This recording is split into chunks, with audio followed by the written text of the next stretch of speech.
তেলের আচারে কিন্তু ওরকম কিছুই লাগে না, তারপর আহামরি কিছু না, তাও আপনাদের সাথে শেয়ার করলাম যেহেতু বছরের প্রথম আচার দিলাম। তো এই তো, আসসালামু আলাইকুম, সবাই কেমন আছেন? আলহামদুলিল্লাহ আমরা ভালো আছি, আশা করি আপনারাও আল্লাহর অশেষ মেহেরবানিতে ভালো আছেন।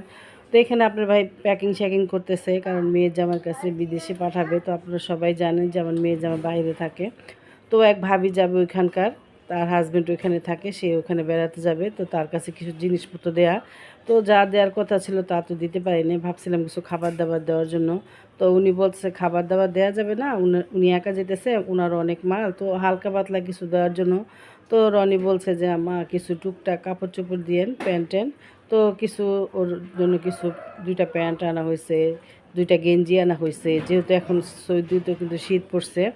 তো ভাবলাম কিছু টুকটাক কাপড় চোপড়েও তো এগুলি বিকালে আবার দিয়ে আসতে হবে আমাদের। তো এখানে তোমাদের ভাইয়া কিছু মাছ আনছে, সেই মাছগুলি কুটে নিব। তো কই মাছগুলি কিন্তু চাষের মাছগুলি, এখনও অনেক তাজা আছে, লবণ দেওয়া ওগুলি মাইরে তারপর কাটতে হবে। তো মাছগুলি কাইটা ধুয়ে রাইখা তো আসলাম রান্না করতে। তো ভাবছি আজকে এক জায়গায় যাবো, একটু রান্নাটা শর্টকাট করি। তো এখানে রান্না করব খিচুড়ি। তো আমি এখানে ভাতের চাল নিছি, আর এখানে নিছি ছোলার ডাল, মুসুরির ডাল। তো ছোলার ডালটা আমি অনেকক্ষণ ভিজায় রাখছিলাম, ছোলার ডালটা খিচুড়ি দিলে কিন্তু খুবই ভালো লাগে। তো এই তো এখন এই তো ডালটা আমি সব কিছু ধুয়ে রান্না বসাই দিব। আর আজকে করব ভর্তা, করব 2 পদের ভর্তা, শুটকি ভর্তা, না রুই মাছের ভর্তা, আর হলো ধনিয়া পাতা ভর্তা, আর বেগুন ভাজবো। তো এখানে খিচুড়িতে পানি দেওয়ার জন্য পানি বসায় নিছি। আর এখানে আমি সব ধরনের মশলা উপকরণ সব একসাথে নিছি, ধনিয়া গুঁড়া, হলুদ গুঁড়া, মরিচ গুঁড়া, গোলমরিচ, যত কিছু আছে সব কিছু, আদা রসুন বাটা সব একসাথে নিয়ে মিক্স করে নিছি। তো এই তো আমার মশলাটা কষানো হয়ে গেছে। তো আসলে প্রবাসে যারা থাকে তাদের জন্য অনেক অনেক দোয়া ও ভালোবাসা রইল। আমার ছোট ভাইও থাকে সৌদিতে, তো মেয়ের জামাই থাকে। তো বাংলাদেশে পৃথিবীতে অনেকেই থাকে প্রবাসে। তো সকল প্রবাসীরা তাদের বউ ছেলে মেয়ে রেখা, বাবা মা রেখা দূর দেশে থাকে, তাদের জন্য অনেক অনেক দোয়া রইল, তারা যেন ভালো থাকে, সুস্থ থাকে। আর প্রত্যেকের মনের কামনা যেন আল্লাহ পূরণ করে। তো ওই তো মানুষ আশাতেই কিন্তু দূর দেশে যায়, আর এত কষ্ট করে টাকা পয়সা ইনকাম করে বউ বাবা মা ছেলে মেয়ের জন্য। তো ওই তো, তো ওদের জন্য অনেক অনেক দোয়া রইল। তো যাক, আমার খিচুড়িটা কিন্তু কষানো হয়ে গেছে। তো এখন পরিমাণ মতো পানি দিয়ে নিব। পানি দিয়ে তারপর ভর্তা বানাতে হবে। তো আজকের ভর্তাটা কিন্তু আমি বানাবো, কারণ ওইখানে বড় মেয়েও কাজ করতেছে, ছোট মেয়েও কাজ করতেছে। তো ওইখানে আমি কাজ করতেছি, রান্নাঘরে আমি আছি। তো আজকে রান্নাটা ভর্তাটা তো আমি বানাবো। তো এই তো খিচুড়িটা আমার অনেকটা হয়ে গেছে, খিচুড়িটা নামায় তো বেগুন ভাজবো আর ভর্তা বানাবো।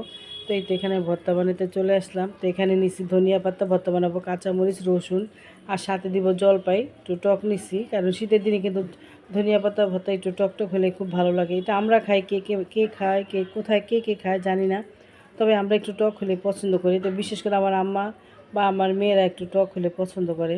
হ্যাঁ, আবার ধনিয়া পাতা শুধু শুধু শুধু বানানো যায় টক ছাড়া, তো টকটাই হলে ভালো লাগে। তো ধনিয়া পাতার ভর্তার কালারটা কিন্তু অনেক সুন্দর। তো আমি হাতে মেহেদি দিছিলাম, তো এই মেহেদিটা নিহা আনছে, মেহেদিটা একবারে বাজে ছিল, রাত্রে দিছি, সকালে উঠা দেখি মেহেদি, থালা বাসন দিতে গিয়ে দেখি যে হাতের মেহেদি পুরো উঠে গেছে।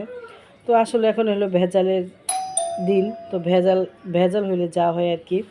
তো মেহেদি আমার পুরোটাই উঠে গেছে। তো এই তো আমার ভর্তাটা কিন্তু বানানো শেষ। তো ভর্তা বানানোর পরে একটু কাঁচা সরিষার তেল দিলাম, কারণ কাঁচা সরিষার তেল দিলে একটু ঢাক লাগবে, খেতেও ভালো লাগবে।